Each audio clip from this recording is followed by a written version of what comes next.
Good morning. We are here today. It is June 18th, 2021. I'm with Dr. Kimberle Jackson-Butler. I'm Rachel Byer from the the Colorado Historical Society. We haven't been that for a while, from Mystery, Colorado. And we are here today to talk to Dr. Jackson-Butler about her life growing up here in Denver and her experiences in education. Thank you so much for joining me this morning and for being willing to share your experiences with us. Thank you. It's a pleasure to be with you and to meet you. And I'm excited to tell you a little bit about my history and my family. Wonderful. So where would you like to start? Not everyone's story starts at the beginning, but some people like to start at the beginning. So where would you like to start your story today? Probably just my childhood. It's probably the Okay, easiest place to start. wonderful. So let's start there. Yeah. So I grew up in North Cherry Creek, and I'm sure you're familiar with that area. My great-great-grandfather moved his family here, and my mom is 97 and has lived on the same block since she was 2 years old.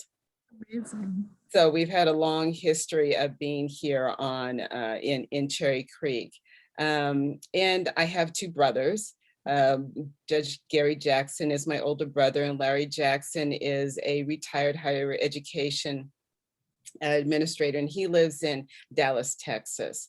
And so there's quite a bit of age difference between my two brothers. I consider them kind of like my second and third dads because there was such a gap between myself and my brother. So I was the oops that kind of came along a little bit later.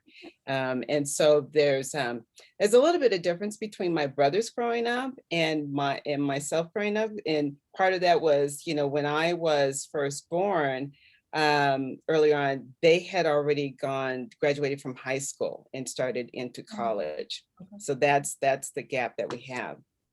And so part of my childhood was like being an only child and growing up, in a neighborhood that didn't have a lot of kids in the area. Stack Elementary and Hill Junior High were my two schools that I went to, which were across Colorado Boulevard, but there were not a lot of children, a lot of kids in this area. The nice thing is that my brothers both played sports. And so my brother played football, and we used to go up to CSU as a family outing and watch him play football up there. And then he would bring a lot of his college friends and his buddies down to stay home, over the weekend.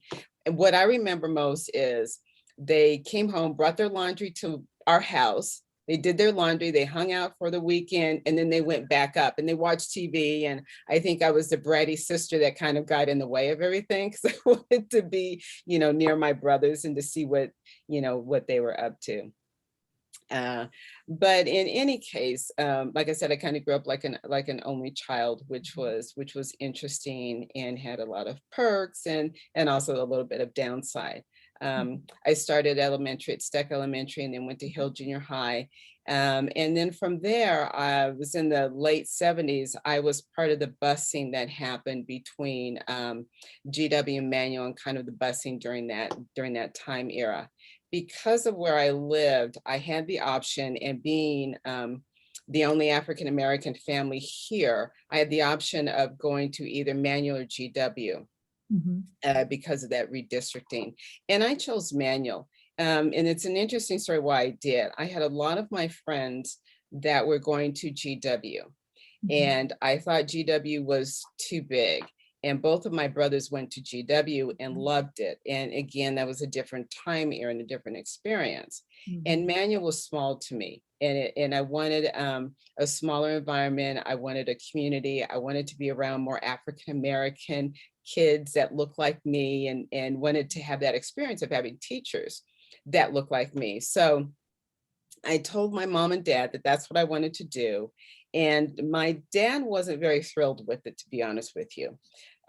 He grew up in a different time. He knew a lot about, discrimination and racial inequities. He liked Manual. He had a lot of friends that worked there and, knew the neighborhood and everything. But, being my dad, he wanted the best for me. He thought the best was for me to go to GW. And so we did a little bit of tug of war with that. And then I finally convinced him that I wanted to set my own pathway. And to do that, I thought I could do that at Manual versus GW, and kind of, I didn't want to have that history behind me with my brothers being there and everything, because they were pretty much all-stars there. Right. And again, even though it's a different time period, again, Denver's a small community and everybody knows each other. And I thought I just wanted something different. So I headed off to Manual on the school bus every day, and it changed my life. It was the best experience I've ever had. I met, the principal during that time was James Ward, and he was actually one of the people I really looked up to when I was there at Manual, and a lot of the teachers there. And over the years, I learned a lot about his history prior to coming, after I left Manual. Again, being a teenager, you don't really have a great understanding or a great depth about the people, the teachers and the administrators. So I learned a lot after I graduated. And he was really instrumental in bringing a lot of diversity to Manual when he came. He was kind of charged with being principal of this school and bringing in diversity, bringing in a lot of teachers that came from different backgrounds. And so that was, really rewarding and rich to me. And that's how he ran the school. Everybody respected him, the teachers respected him, but the other part is that he also respected students. He cared a lot about the students and cared about our families, and he knew every student's name when we walked in that door, which was a credit to him and how he thought about students and educating kids, and especially African-American kids. And during that time, it was 50-50. So there were white kids and Black kids, and we had Latinos and Latinas. And so it was a good mix, but the majority was around 50-50. Part of that experience of Manual was also my family knew Rachel Knoll and her kids. And so her kids were also good friends with Gary and Larry, my brothers, in that age group. So she was another one that I really looked up to, and she was instrumental in, education, as you know, and at DU and that sort of thing. So really about racial equity. And I have to say that those two people were folks that I had looked up to. They were instrumental in me wanting to go into education, although I didn't know what kind of education I wanted to go into. I think I immediately said I didn't want to be a teacher, but long story short, I'm actually teaching right now. So I'm an adjunct professor at Johns Hopkins. But in that sense, they really made a profound impact on the way I viewed, education and family and values, and really giving back to the community and what leadership really meant. And so looking at them, they were leaders in the community and how they worked to build relationships with people and families and students. And so I took a lot of that with me, throughout my years and growing up and then going to college. So I can stop there, and you can ask me some questions if you like about my childhood. Well, so you, how, first of all, just a numbers question. How large was Manual? Oh gosh, that's a great question. I think we were somewhere around maybe 1,200, 1,100 students. That may not be quite accurate, but somewhere around there. Yeah. GW was bigger than that. And GW was, yes, GW was Wow. bigger than that. Yes. Right. Yeah. Okay. Yeah. So Yeah. that was another thing because of the size. Right. And GW is a pretty large school. Manual now has some, they have the McAuliffe, I think that's how you pronounce it, the middle school there. Oh, But during yeah. that time, we had that whole area. Right. Yeah, for the high school. Yeah. So you, I, like you said, there's a significant age difference between your brothers and yourself. And I spoke with your brother a couple weeks ago, and he talked a lot about why he went to STEC and GW because of your parents' philosophy toward education. Right. And so you talking about you and your dad kind of having added to go over that. Um, so you went to STEC for elementary? I went to STEC for elementary, yes. Yep. So for you growing up, were you one of very few Black kids at STEC, like your brothers were? Yeah, I was. So I was one of few Blacks at STEC.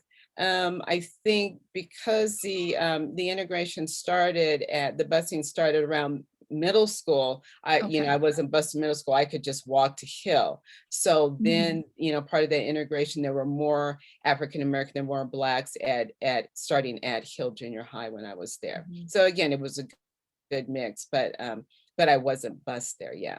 Right. So Yeah. did you have I'm just kind of thinking, like, as far as kind of some of the overlaps between you and your brother and kind of experiences, or not overlaps, right? Like, because Mhm. you do have that age gap. Um what were your experiences like at STEC as a student, as a young Black girl, as the different iterations of experiences that you would have, the plurality, I should say, of experiences that you had at STEC? Yeah, I think it stuck because, I was so young that I didn't really have a whole lot of experience other than just going to school. I remember just being the only one in the class. A lot of the times there was not an African American teacher, at STEC. Um, but, living in this neighborhood, I didn't see a lot of people that looked like me either. Yeah. So it just seemed like kind of a natural progression. And I had a lot of friends, at STEC. And I think I started to see some difference when I went to Hill. I started noticing the inequities there and a little bit of, prejudice there. I think that in the 70s, things were starting to build up a little bit. Mhm. There were a little bit more movements in the 70s. And even though I was in, just a middle school students, I started feeling some of those differences there. I don't recall, anything major Mhm. that happened during that time. I know I have some friends that went to different middle schools that had completely different experiences than I had. Mhm. And I think it was just, I don't know if it was where our school was located, and just the variety of folks that came in, but there really wasn't a whole lot that really happened. I think the more significant changes that I started recognizing were when I went to Manual and Mhm. started meeting different folks and having different teachers that had different perspectives and that sort of thing. So I think that's where that piece started to fall in for me. And as a student at STEC, like, you clearly from a very young age had a desire to be in education of some. What did you love about being in elementary school? What were your subjects that you liked or activities you liked to do? What really got you what got you started in thinking about education? Gosh, that's really funny. I have to laugh because I really didn't like going to school. Being an only child, I got to stay home and be with my mom. And Right. so that was really fun for me. So I think I have to say in kindergarten, I think I cried every single day when my mom would walk me across Colorado Boulevard and hand me over at the front door and then walk back home. I cried. But I think, as I got older kind of and started making friends, I think that was probably the hardest part. Let's see, what did I really like? I loved reading and writing and art. My dad he had the military background, but he was a graphic artist. And I loved art. So I could sit in his art studio and watch him. And I think I loved doing art in school. So art was integrated into every subject that we had back then, which was really nice. I think, unfortunately, we've kind of gotten away from that as educators and where hopefully we're bringing that back in. But, art was part of what our core subjects were. I don't think I was particularly good at math, unfortunately. And I didn't have a lot of teachers. By then, I think there was that sort of girls do this and boys do that, and if boys were kind of gifted in that area, then teachers kind of took them off. If girls were not so much in that area. But I would say probably math was not my strong suit.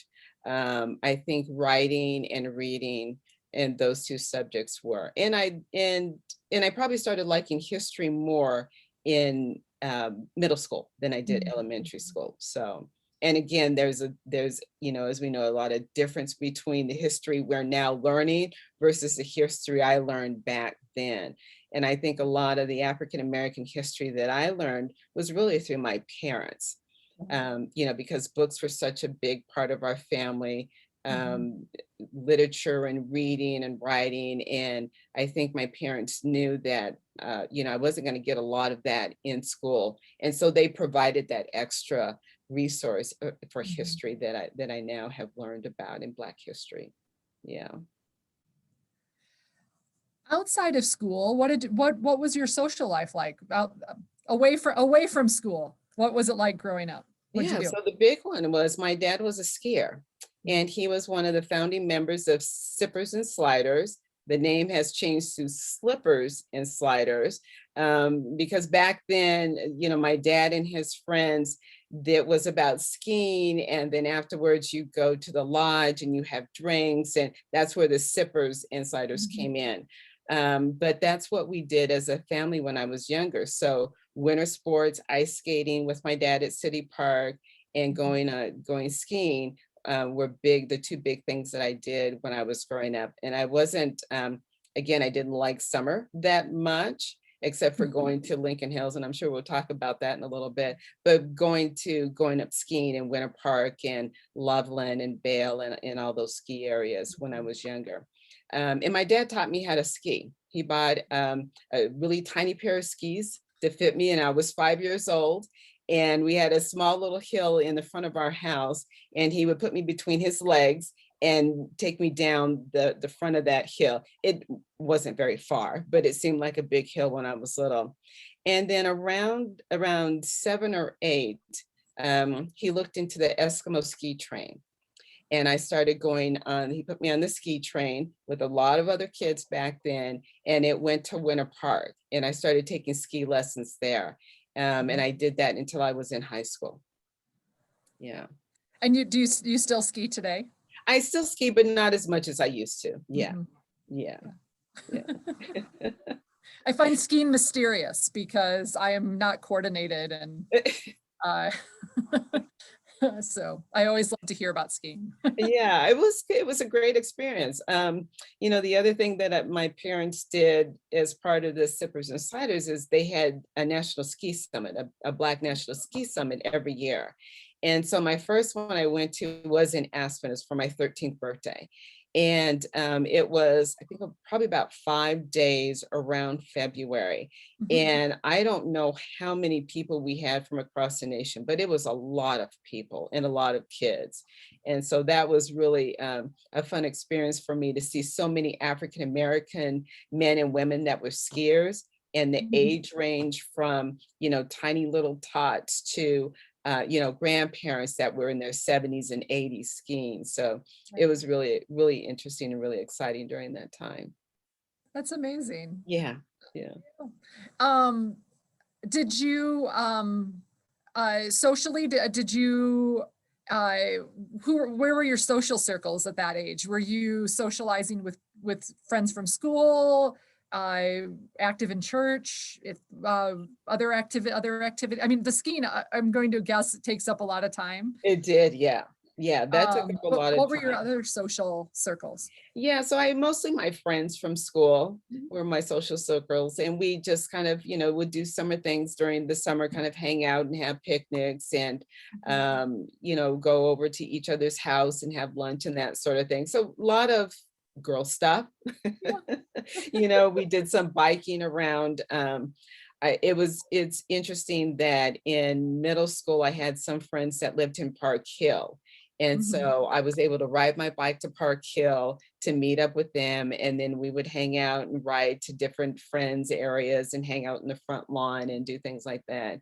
So that was with my friends. And then Lincoln Hills, because my family has our cabin up there, that was the other thing that we also did during the summer, that I would be able to invite my friends up to our cabin and have that mountain experience and be able to go down to the creek and fish. And at the time we were able to fish, there were small trouts in the creek. And so we were able to catch the trout and do a lot of hiking up in the mountains and in the woods and everything. So that was always fun.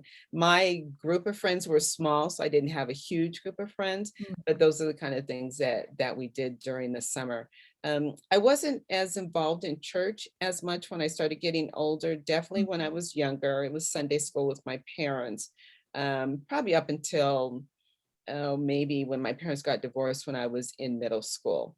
And so I didn't do a whole lot of church things with, and I don't recall doing a lot of church events with younger kids when I was little. It was really mostly Sunday school. Yeah. Yeah. Yeah. How did that change for you when your parents got divorced? Did your parents stay close geographically to each other so you were able to see both of them regularly, or? They did. Yeah. And I think it was really hard because again, my brothers were off in college.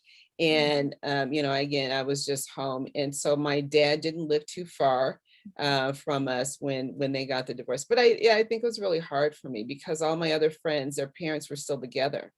And so it then became another thing that made me different. And looking at, how I grew up was a little bit different after that point. But my parents were really good communicators with each other. And they wanted to make sure that things stayed the same. So I was actually, able to stay at my dad's house and, over the weekend and then stay with my mom. But certainly we didn't do a lot of family things, the three of us together, although we still did larger family events. I still went to the cabin, my dad would go. And so, they both were really good in trying to make sure that at least my home life was stable. Although that they couldn't live with each other together anymore, that I still saw the family unit as the three of us and then my brothers, as well. So it's very different for my brothers because they were, older and had already gone to college. And for me, I was still young, trying to grapple with, divorce. And like I said, I didn't have any other friends whose parents were divorced. So it wasn't something that I could have in common with them and talk about it. But that was probably the only thing that was different. And my dad came to a lot of my school events as well as my mom. Again, they just didn't come, together as a family unit. Yeah. Yeah. Is there anything about your childhood prior to graduating from high school that you'd like to share that we haven't talked about yet? Oh gosh. I just had a really good relationship with my parents, which I think that I really value as I got older, and that my parents were two people that no matter what, I could always talk to them about anything. And I think that's one of the things that my late husband and I instilled in our daughters is that, we're your parents, but you can always come to us about anything. And so I always had a really good relationship with my mom and my dad. I think, again, I think my child was pretty typical. There wasn't a lot of, major things that happened during that time. I have, kind of that I didn't grow up knowing my grandparents, which I think that I miss. My grandmother, my dad's mom lived in Pasadena, California, and we saw her once a year. My grandmother is my mom's mom. She lived just two houses up from us here on the block. And I was probably one of the younger out of all of our cousins to be able to spend time with my grandmother. So, in that sense, I think I spent a lot of time with my elders and I listened to a lot of their stories. And I think I was probably one of those kids that, was kind of sitting around a lot of older people as they were talking and gathering and, their Mhm. friends. And so listening to a lot of their stories, that really impacted me. Right. And my grandfather passed away a few days after I was born, but I was born on his birthday. And so Oh. I feel like there's this connection that I have with him and his history and kind of the Mhm. things that he loved. It's really interesting because my grandparents lived, just a few houses up, Mhm. and he loved raspberries. And he had planted raspberries along a chain link fence around their house. Mhm. And so every day I would get to go up there when my mom and dad went to work. I had a little baby buggy and I put my dolls in the baby buggy and walk up there with my mom and get dropped off.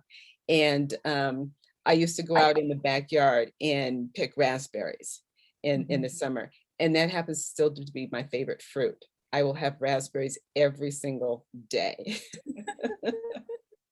So I think, growing up and being around a lot of older people, I took in a lot of their history and their experience and just being, and probably the reason why I like to listen more than I actually like to talk is just, being a good listener and listening. So I think that, that's a lot of things that have impacted my growing up and being an adult and, raising two daughters and things like that. So a lot of family history that kind of goes with me. Yeah, that I'm appreciative having those experience.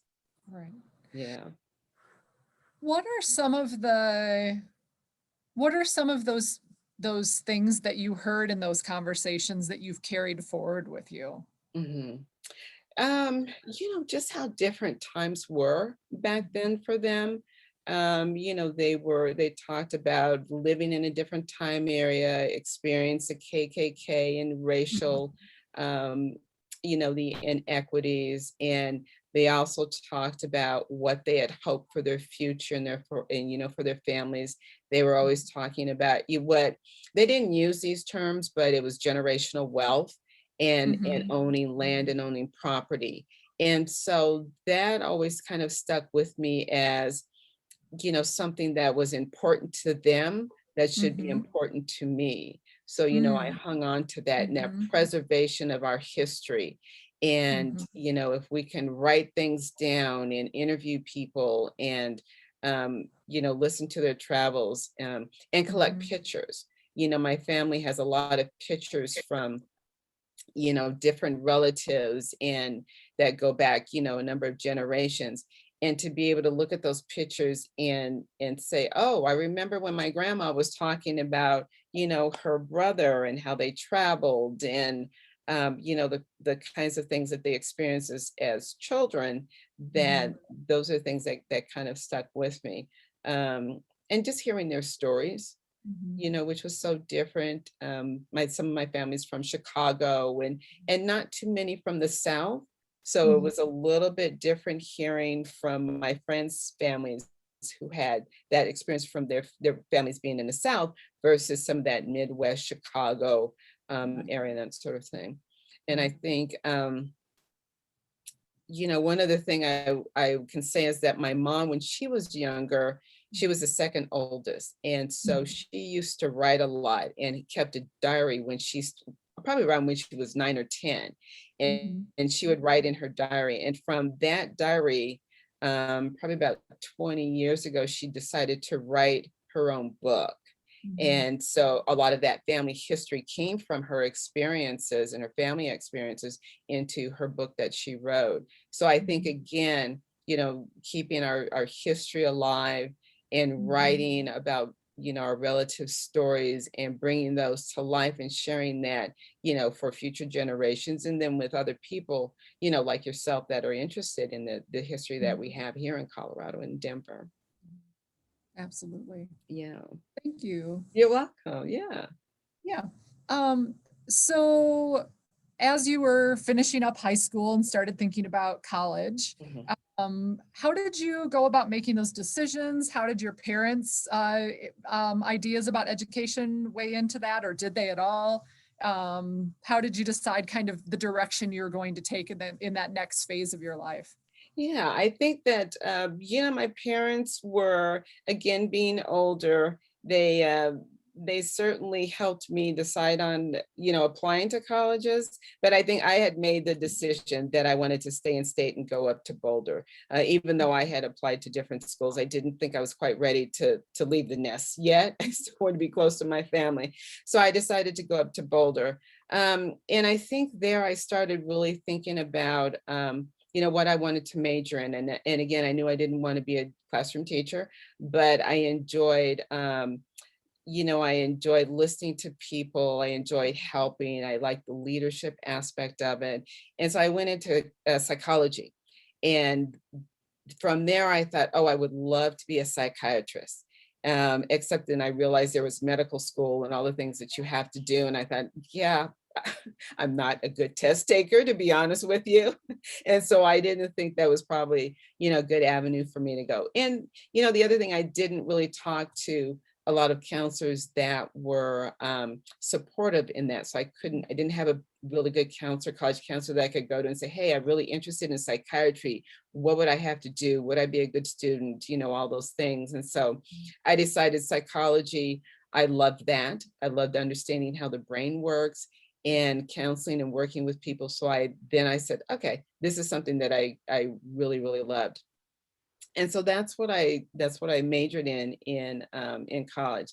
And I think given that my family is well educated. My dad did not go to college. My mom did 2 years in college, but that was a value that was very important to them, is always higher education. The more education you can get, the better you will be in your future in the long run. And so, again, that was one of those things that I strive for. Just being a really good, solid student and doing the best that I could, and then getting as much education as I possibly could, no matter, even now going into, my as I get older, that's still very important and a value that they have instilled in me. So I think, when I told my mom and dad that I wanted to study psychology, they said, okay, that's great. And what are you going to do after that? The universal parent question. The universal parent question. And then my answer is, well, I'm not really sure. But I think I like counseling. I like, family dynamics. And so they said that that's great. And so that's kind of where I led it from there. And then I met my husband, my late husband, up in Boulder. He played football up there, and he was 2 years older than I was. He was from Los Angeles. And we became really good friends and then started dating. And then after graduation, we got married in 84, in 1984, and then left Colorado and moved to Los Angeles. He studied environmental design and wanted to be an architect his entire life. There wasn't anything else he wanted to be, was either a fighter pilot or an architect. And he thought, no, I'll probably be an architect, even though he loved flying in planes. And so when we graduated, he had just finished his master's down at UC Denver. He got a position working with the city and county of Los Angeles, which was the same place his dad worked. And his dad was he was an architect by trade, wasn't by education. And so he was offered a really nice position there. And so after we got married, we moved to LA, and then he started his career there. And so that was my first time leaving Colorado. And honestly, I probably wasn't ready then, but both of us had made the decision that would be good. It was a good start. Yeah, it's a good place to land. Yeah.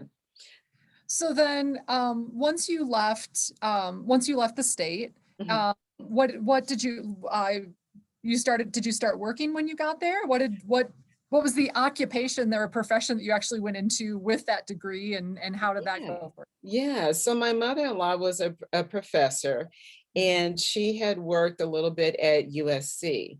And so she said, I think that would be a great place for you to start. There, a lot of variety there. It was close to where we were living in LA. And so I ended up getting a position at USC. And I was working as an administrative assistant, but and after about the second year, I started working on a program that was geared toward connecting students to college students, connecting them to K through 12 students. So it was an Mm, internship mentoring program. And mhm, these students were science students and engineering students, and we connected them. I placed them with within different public schools in Los mm, Angeles. And I mhm, really enjoyed doing that. I got to know a lot of we had probably about 40 students in that program, and we placed them through different schools in Los Angeles. And for me, again, it was, again, the counseling part, which I love, connecting students with other students, the mentoring that went into that, and talking with different professors on campus about the students. So these were some of mhm, their students from their classes, mhm, and connecting them with different schools. So I really enjoyed doing that. And I did that for about 3 years at SC. And then I was pregnant with my first daughter, and then decided to leave and raise her for a little bit. But I enjoyed that aspect of being on the university campus. mhm. SC is, huge. um, I don't know, it might be the same size as Boulder, I'm not really sure, it might be a little bit bigger, but definitely more spread out. And again, being in Los Angeles, and that was the first time I'd ever lived any other place other than Denver. That was a big culture shock for me, coming from Denver. And obviously the weather was very different. But I think, having that experience again around diversity at SC, which was really interesting for me, and I really loved my time there. Yeah, Yeah. yeah, So when you left so you could focus on being a mom. yeah. Um, how did you kind of community was a really huge part of your life here in Denver. How did you look for that? Did you kind of plug into a community that your husband and your in-laws were a part of? How did that transition happen for you? Yeah, I really plugged into my husband's professional career and his community. He was part of the AIA American Institute of Architects, AIA, and he was really involved in that community. And so Mhm, I sort of plugged in, with that. And he did a lot of work. His specialty was in affordable housing and mixed use. And again, part of that community that I had been raised in, again, community and what that looks like and engaging families, it sort of fell right into place for me. So that was another place that I felt comfortable. mhm, And, again, he was working with the county, but then he also went out on his own after a few years. And so being part of almost a partner with him, starting his own business, going out in the community and navigating and engaging with folks about the work he was doing, that became, essentially my volunteer experiences that started with him doing the work that he was doing. yeah. So that's how I kind of got involved in affordable housing in that aspect, because that was such a love of his. Mhm, And there were a number of different projects that he was involved in LA, where I would go with him and he would do presentations to the community, and mhm, I would engage some of the community folks and write down notes and take a lot of that information, mhm, that questions and things that the communities were concerned about, and took that back and worked with him in his office mhm, about how he thought about designing affordable housing. His thing was that everyone should have a home. It shouldn't be just a place to live in, whether you rented it or you bought it, it was a home. And so mhm, he really crafted that into his work, where he built homes that were for families and for people. And whether you were a single mom or you had a family of five and a mom and dad, it was your place. And mhm. so he wanted the community to be part of his design and have that input. So again, I again, being, a counselor and listening and taking all that Mhm. in, that was an important connection that he had with the community, and very well respected within the community of LA. And it just made me really proud to be, part of his design in his field Right. that way. later on, it flipped a little bit that he became part of my career as I started, venturing off into my thing. But again, that was something that I really enjoyed doing with him in partnership. So that was our community circle. I certainly went to a lot of his events that he had, networking, a few um, conventions that he went to before, our kids were first born. We were able to do some of those things. Yeah. And as far as, for me, I didn't have maybe my own separate social group at that time. Just coming into California, into Los Angeles, I hadn't made a lot of friends outside of school, outside of working at SC. So a lot of my friends were at SC, but I didn't do a lot of, things on the weekends and after hours and that sort of thing. That sort of came after, I had kids and started meeting other moms at the park Right. and things like that, and at schools. Yeah. Yeah. Wonderful. So you said you have 2 daughters, correct? 2 daughters, yes. And how far apart are they in age? They're just 4 years. And so I've got one that my daughter Caitlin is 32 and Nicole, who is 28. And did you focus on being a full-time mom for a while for both girls, or how did that kind of timeline play out for you? Yeah. So one of the things my husband and I talked about is, we really valued our family time. And what we thought was most important is that, and again, this was an agreement that we both had, is that I would take some time off and to raise our daughters. He was working on his private practice and building that up. And I was certainly, part of him helping him build that up. But I also said, and I've told this to my daughters, that I could always go back to school anytime. I was going to be able to start my career, my second career, anytime in my life. And so I felt that the most important time was being with them right now and helping my husband. So we agreed, and that was the thing. And I was certainly okay with that. I did a lot of other things in between, but to take that time to be with them when they were younger was the one thing that I really, really wanted to do. So I wanted to give them that same foundation that I had, that my husband Rod had when he was growing up. And so that's what I did. And so they're 4 years apart. When my younger daughter was 2, we thought about moving at that particular point, because they're young enough now, and if we waited a little bit when they were older to move, I think it would have been more difficult. So, my husband and I talked about when would be the right time to move our family and start somewhere else. And we decided, when she was 2, my older daughter had, I think, gone through pre-K and kindergarten. That would have been pre-K and kindergarten, that it would be a good time. And our 2 choices were coming back home to Denver or trying something different. And I was up for trying something different.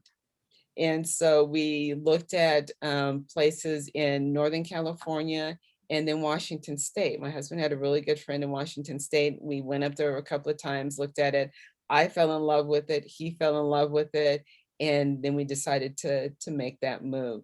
My husband had grown up in Los Angeles, and we actually lived in his dad's house.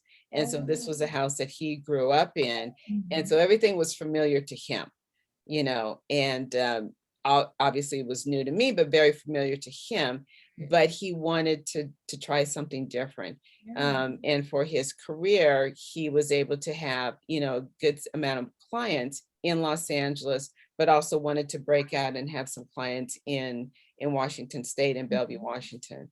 And so that's what we set out to do. So we packed up our family and moved them to Bellevue, Washington. So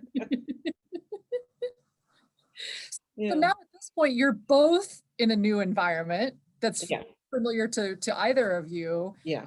What was that like, settling in to a totally new place to both of you? Well, it was great. It was a new adventure. The kids were, young enough to be excited just about anything, whether it was having a new room or sharing a room or a new house. We rented a house while we were first living there. But, the layout, the environment was very different. It's green, it's lush, it's lot of rain, but in the summertime, it was beautiful. And so starting a new school for them was also exciting for my younger one too, and making new friends. And of course, leaving her friends that she had developed through pre-K and kindergarten, what in first grade was tough, but she was up for the challenge. And my younger one was only 2, so still a baby and not quite knowing. She really recognizes Bellevue as her main home versus LA because she was so young. Mhm. But for Rod and I, it was a big adventure. It was starting something new, starting our family there. Again, we didn't have, like I said, a lot of friends there. Mhm. So that was new for both of us. Mhm. But he had already had his career established. Again, it was establishing another office in Bellevue. Mhm. And the other thing that we also agreed on is that he would fly back and forth. So he did a lot of Mm. flying between Seattle and LA almost Mhm. every week when we Okay. first moved there for a couple of years. He still had projects there in LA and Mhm. clients. And so it was really almost like Monday through Friday. I was a single mom with my 2 kids and carpool. And then he would come home on the weekends. Mhm. But it worked out, really well. He was always there for all the events.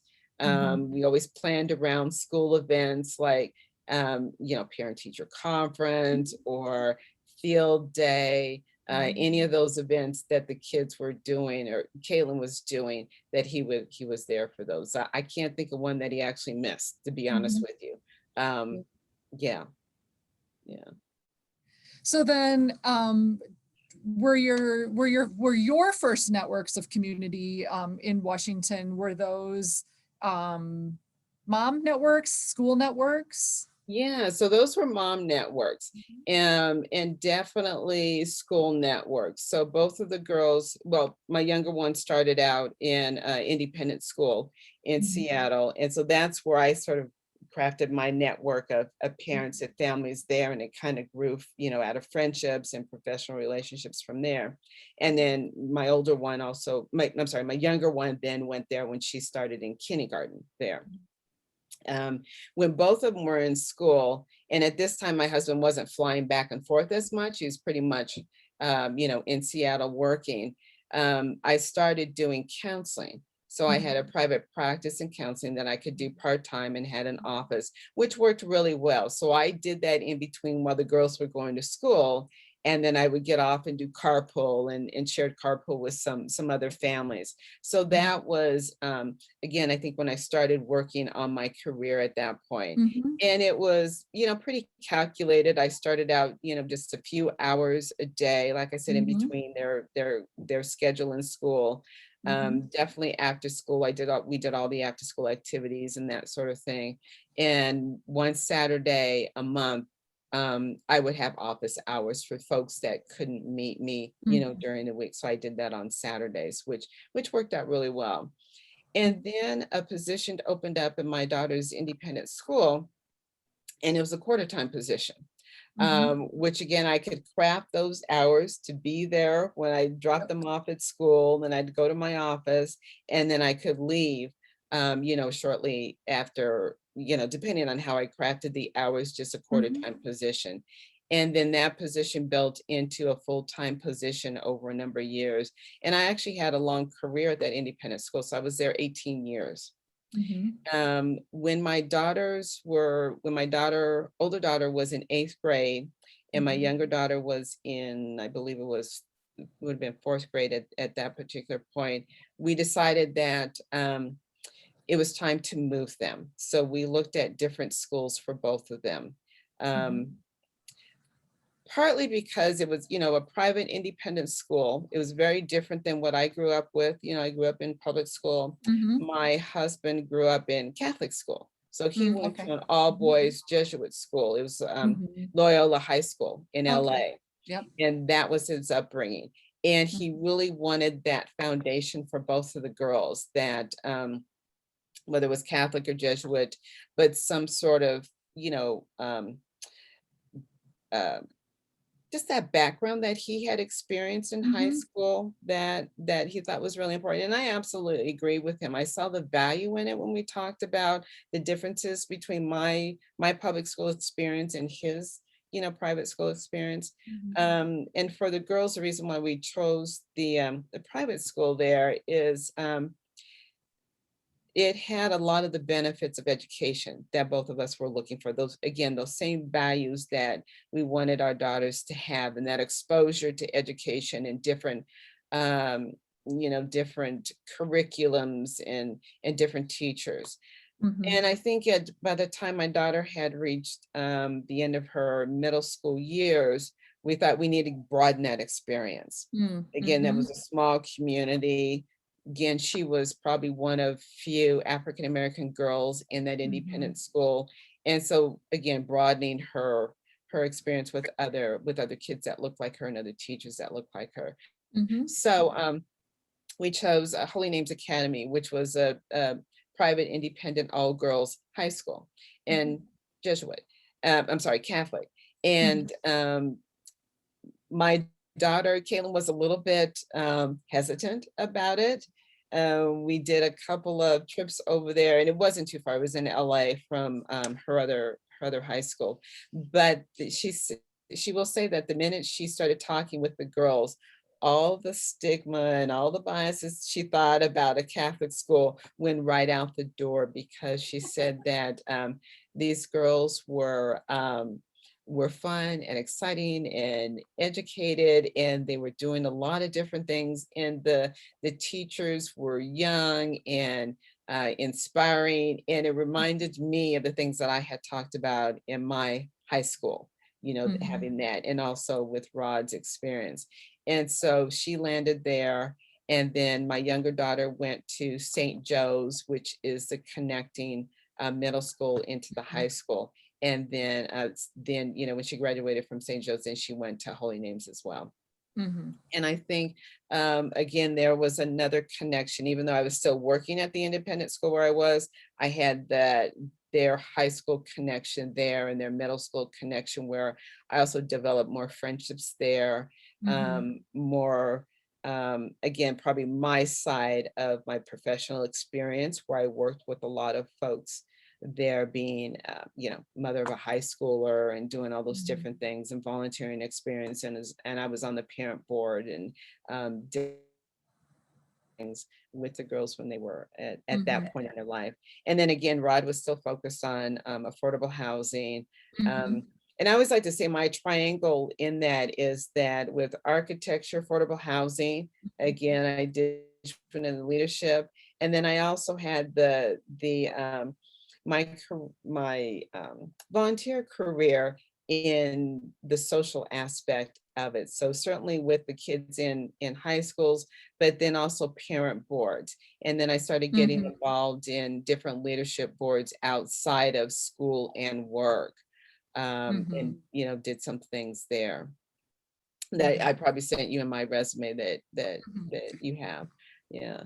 Um, so that, again, that was a time period that was certainly um, interesting as far as our family and as far as our professional, both Rod and I, our professional career, that we were focused on, again, affordable housing Mhm. and equities and inequities that existed in housing, and also those Mhm. inequities that existed in education. Mhm. I really tried hard when I was in my independent school, we to increase our student population of students of colors, student of Mhm. color kids that came into our program. And that I was only one of two faculty of color on that staff there. And so it was important for me to show parents that their kids had someone they could relate to and to talk to. I I forgot to take my positions there. So started out, I was a counselor, and then a quarter time, and then increased to assistant director when I left after 18 years. But Mhm. I was the bridge between lower school and middle school counseling. We had an upper school counselor at that time. We didn't have a middle school counselor. but we had me as a lower school. But I crafted a position and wrote up a position for both of those to be, part of the faculty, that the students Mhm. could have at least someone to come to, Mhm. for the mental health. And so that's what I really focused on. And then working with a lot of the families and parents of color that came to the school, supporting them, making sure that their kids felt, um, welcomed into a school, because again, it's a difficult transition. It's a different environment, and also working with the teachers, about inclusivity and diversity and all those things that we're now calling DEI, or the things that I was Right. working on, back then with teachers and professional development. So, yeah. Mhm. Yeah, that's wonderful. Yeah. Um, so um, what took you away from independent school? Um, so I had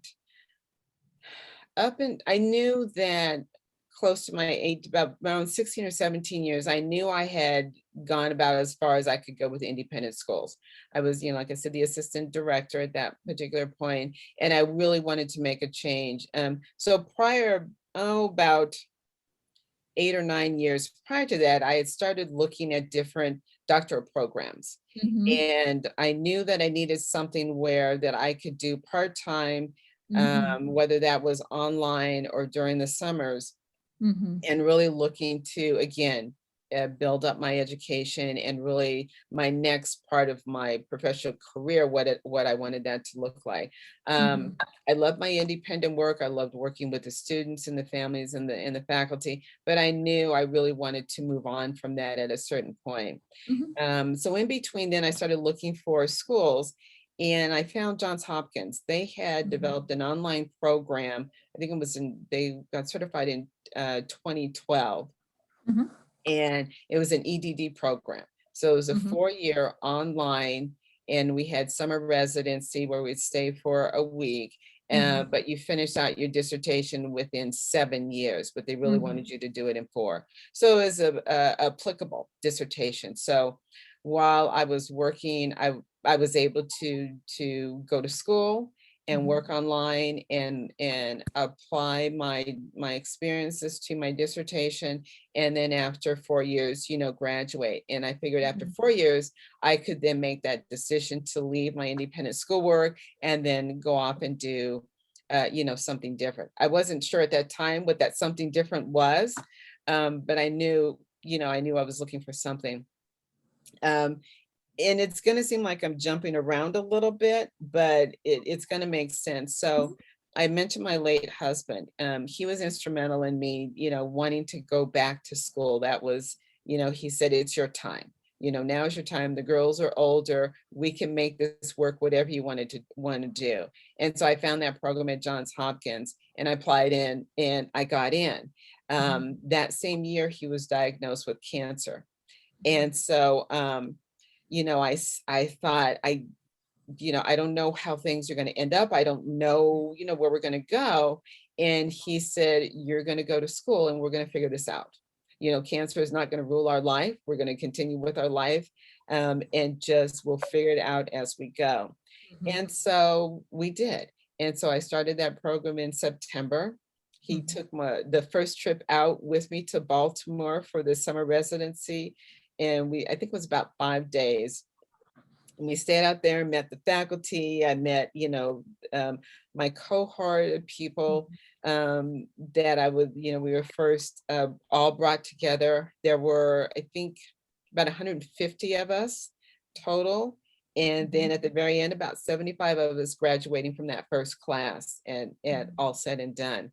Um, so did that, and then came back and just kind of fell into this routine of work, school, kids, high school life, my husband's business, and dealing with cancer and chemo. And unfortunately, after 2 years, he passed away in 2015.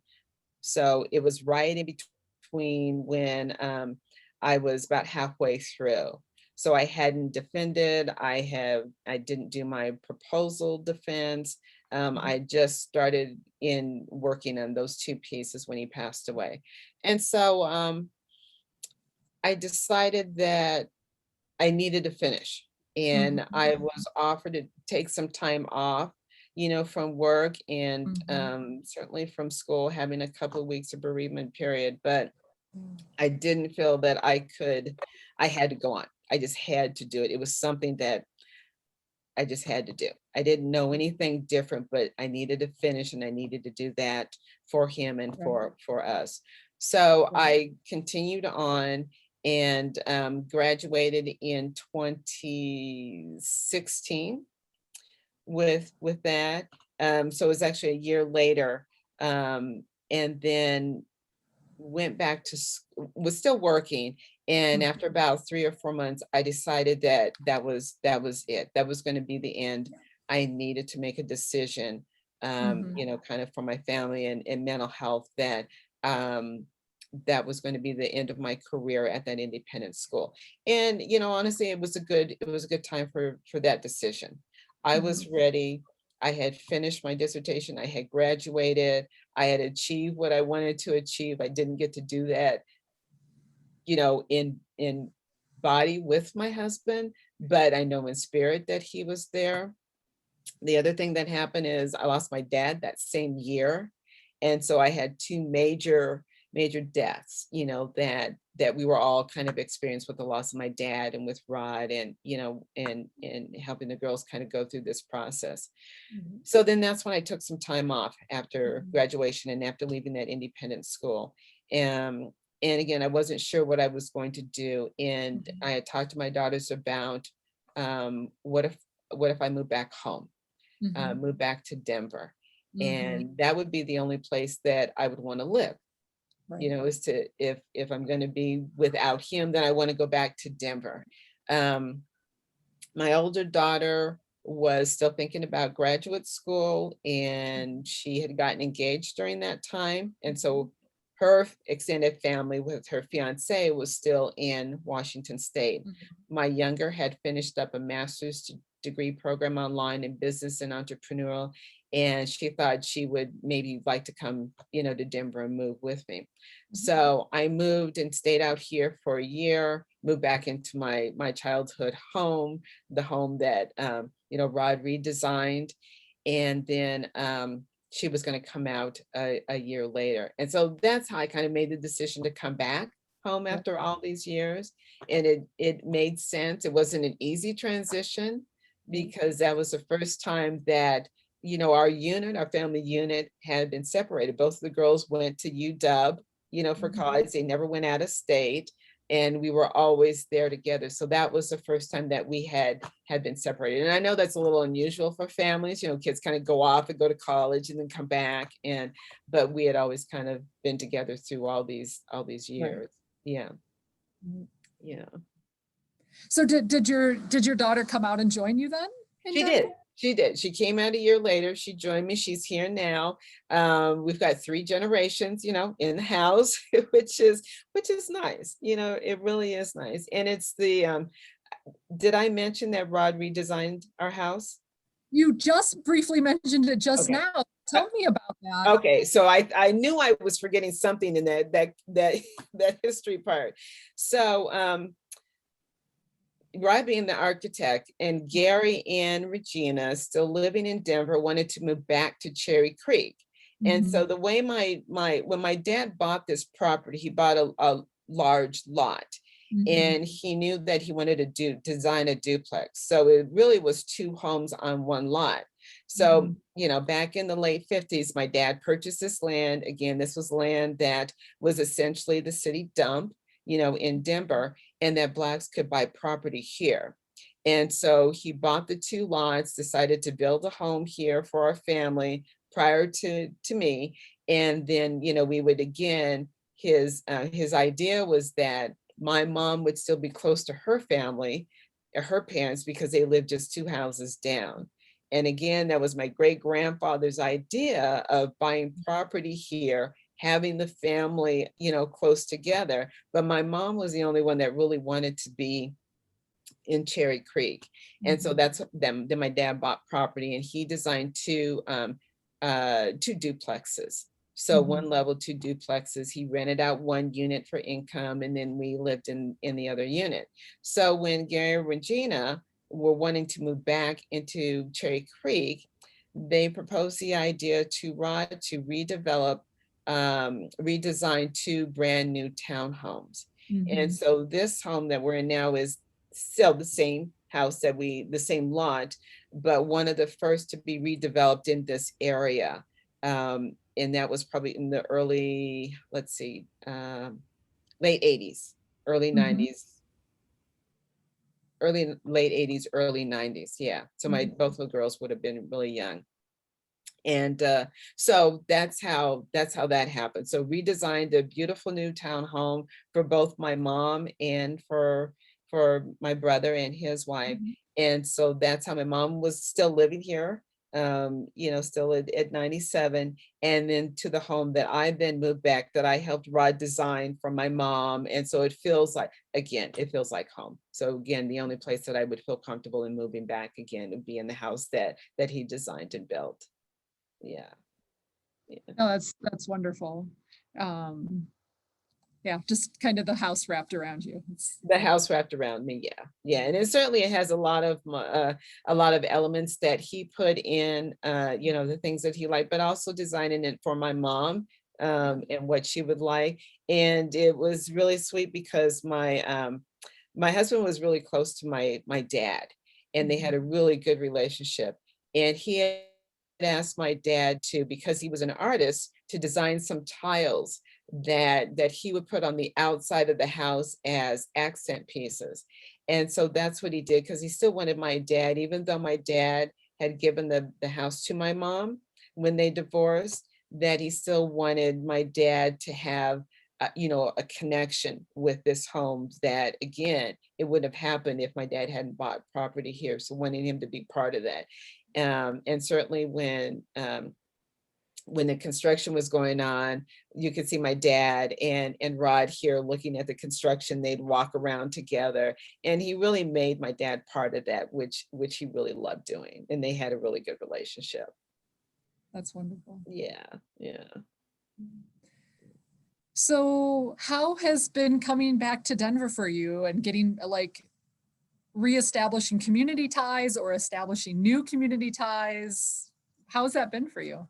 It's been a challenge. I will say it's difficult being gone for so many years and coming back. I've had the luxury of having, my family still here, and Gary connected, to the community as he is with, all the work that he's doing, and certainly all the friends of his, when he was growing up, that I've reconnected, with them as well. But I think it's been hard, not having that partner, kind of being on my own and establishing, who I am now coming back into Colorado, not just, the Jackson daughter or Gary's little sister. And then some folks didn't even know that Gary had a sister, because when they met him, I was gone. They're kind of surprised that you have a sister. So I'm like, yes, I'm Gary's much younger sister, because I like to tease him. I got to put a punch in there. Yeah. So, but it's been rewarding, and it's been exciting. I've been able to kind of reestablish some friendships that I had from folks that were still here, that moved and came back, that I knew in elementary school and high school and college. But certainly trying to, develop my own professional network here has been challenging, but also, that's part of life, right? That's part of networking and part of business. You have to put yourself out there and talk to people and get involved in different organizations. So that's what I really focus my time on, is, re-engaging with the community. And, I certainly have been able to connect with both Gary and Larry's friends, but I've also been able to do some work in Denver. I was teaching at UC Denver, taught at DU, and then able to keep my connections with Johns Hopkins, that I'm still able to teach online with them, which I love doing. I never thought that part of my teaching, again, being a professor and teacher, would be online, but I love that aspect of it. I almost think it's a little bit more challenging for me to go into an actual classroom face to face. It's a little bit harder. I'm not sure why, but I do love the online community, and so I love teaching in that aspect. And I think because I did my doctorate that way, that Mhm. I've developed a lot of skills. And so I like taking a lot of that into my classroom when I'm working with Mhm. students online. Part of that is making that connection with them. It's very different than having, you sitting across from you physically and making that connection, but then, having to Mhm. develop that online is a little bit different and challenging, but I do love that aspect of it. Yeah. And at Johns Hopkins, are you adjuncting in the program that you came out of? Actually, I'm adjuncting in the certificate program. So there's a mind, Okay. brain, and teaching certificate program. Mhm. And I actually did, a number of years ago, a mind, brain, and teaching certificate through Harvard and the University of Mhm. Washington years ago, but almost the same principles, the same foundation. And then Johns Hopkins Mhm. started their program, maybe their certificate program, maybe about 15 years ago. Yeah. Mhm. And then I Mhm. started after graduating, I started teaching there. The My dissertation committee was made up with the interim dean who actually developed the mind, brain, and teaching program, and two Mhm. professors from that program. And so Okay. those are kind of the three cohorts that I had with me as far as my dissertation committee. And then Right. again, that's how I got the position to adjunct with them for that program, which Mhm. I really like.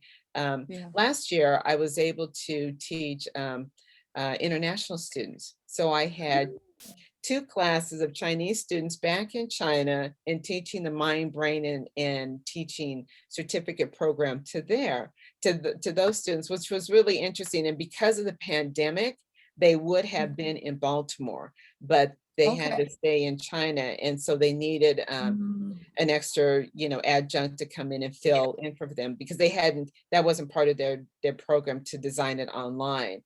But since the pandemic, Right. we had to go that way. So that was really interesting. I really enjoyed doing that semester. So I'm hoping that they'll continue that program and that I'll be able Mhm. to adjunct for the international students in the fall as well. Mhm. Yeah. Yeah, that sounds really cool. Yeah. Were you at here around town, are you teaching the same kind of classes in education and that kind of thing? I had been, yeah. So I had a Mhm. couple of courses in education, kind of the fundamentals. Mhm. And I was able to, I think the nice thing about adjuncting is you can take that syllabus and put in some of your own foundational work and some of your research into that. So I Mm. did that a little bit, and that was nice. Yeah. Yeah. Yeah. So, in addition to teaching, are you intending or have you reestablished a practice in therapy or in other work that you're Yeah, interested in? so what I did is I started my private practice. I started consulting practice Mhm. about 3 years ago, and really working on leadership coaching and Mhm. DEI work.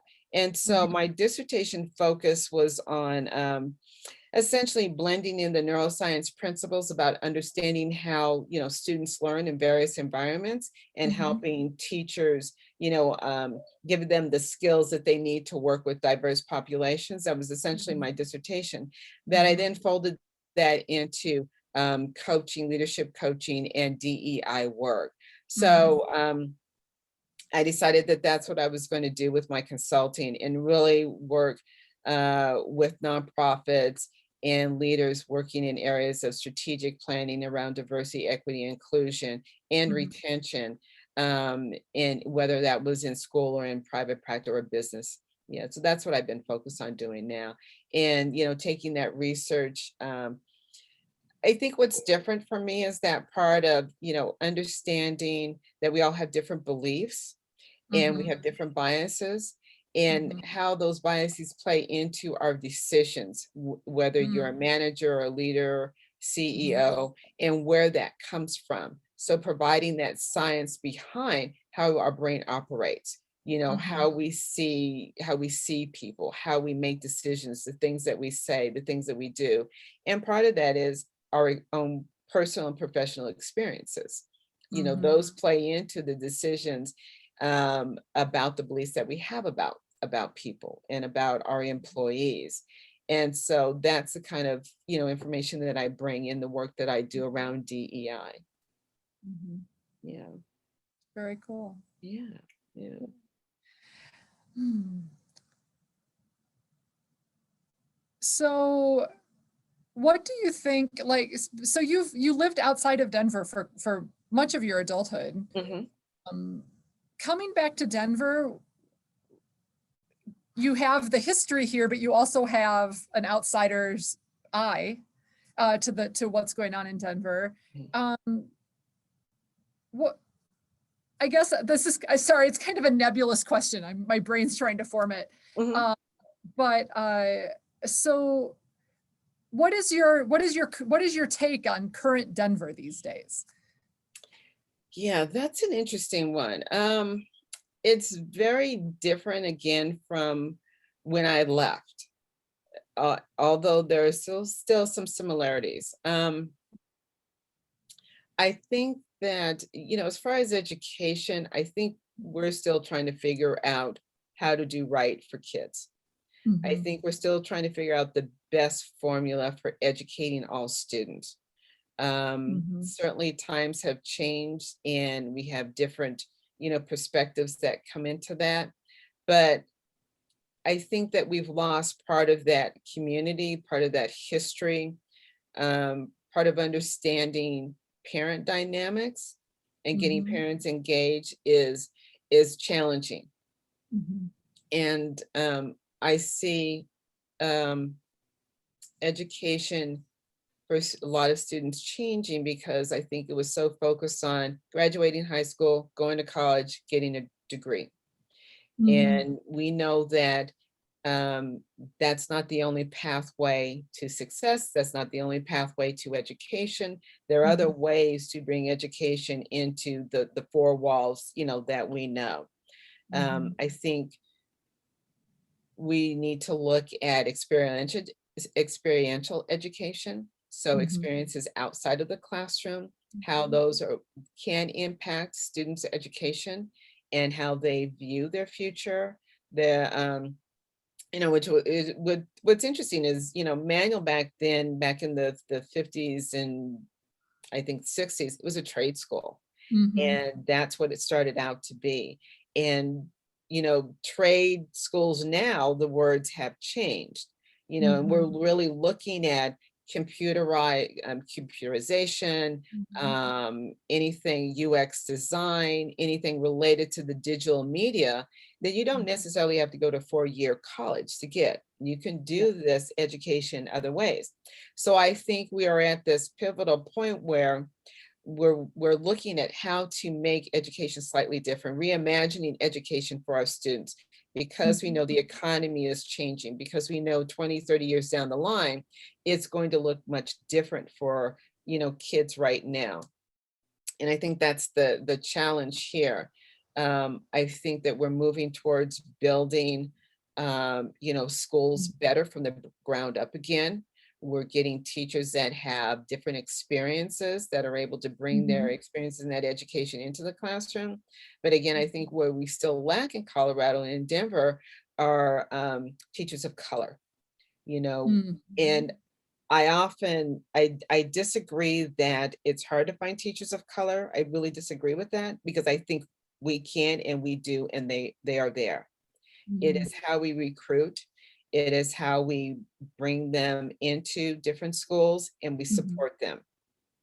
And I think that that's really important and valuable in if we're going to say that we value diverse teachers from all walks Mhm. of life, that we bring them in and we support them and we Mhm. provide what they need to do well and succeed and to retain them. And it's not Mhm. just about, bringing in a few and letting them, go off and teach. It's how we support them. Because I think that plays into what students see.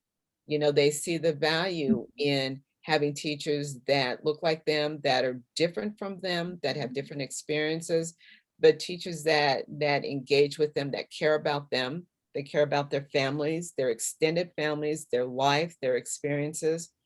And so again, those are the things that I appreciate and I valued when I was younger, that I think that we still need to cultivate and we still need to bring into working with students. And I will say the understanding with parents, because parents bring a lot of different things to the table. They're working, they're very different from when my parents were when I was younger. And so being understanding about that and working with them, because ultimately every parent wants their child to have a good education, no matter what that education is, and they want them to do well. And so, part of that is understanding that, and then also creating a partnership with parents, that teachers are right there with them and that the administration is right there with them. And I think that's challenging. I think,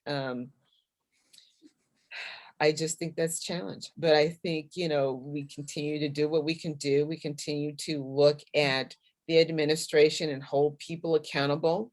I think that's important. We have to hold leaders accountable. I certainly hope that, I'm held accountable for what I do in the classroom and what I do, out in the community. And I think that's important, and to be accountable for, my actions and what I do. Yeah. So, You. yeah, We've talked about a lot of things. we have. Is there anything that we haven't talked about that you would like to share with us? Oh gosh. I can't think of anything. Yeah, we covered a lot. We did. Yeah, and I probably can't remember half the things I told you either. But yeah. I can't think of anything. Okay. Well, I so appreciate you taking the time to share your story with us. I think that this is going to be a valuable addition to our collection.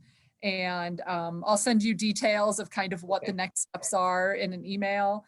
But I just really, really so much appreciate your time. I felt so many affinities with your stories. You went a long way. My mom and dad were an architect and a teacher, and my mom, they have us stay for my mom to stay home while we were kids. And I know your daughters do too, but boy, did I appreciate that as coming back as an adult to have my mom at home. Absolutely.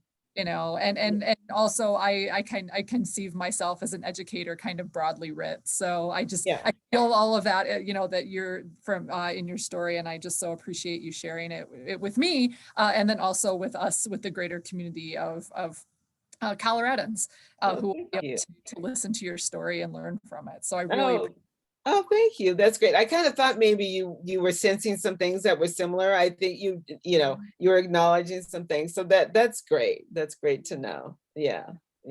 Well, if there's anything that once you go through this that you wanted to ask me, or you want to give me, send me an email and I can answer that question as well. I'm sure that there are probably some gaps in there somewhere along the way. Yeah. Or if you want me to go into more depth about something, I'm happy to do that. Yeah. Thank you so much. And enjoy the rest of your Friday. Thank you. You too. I appreciate it. We'll talk to you soon. Bye-bye. Bye-bye.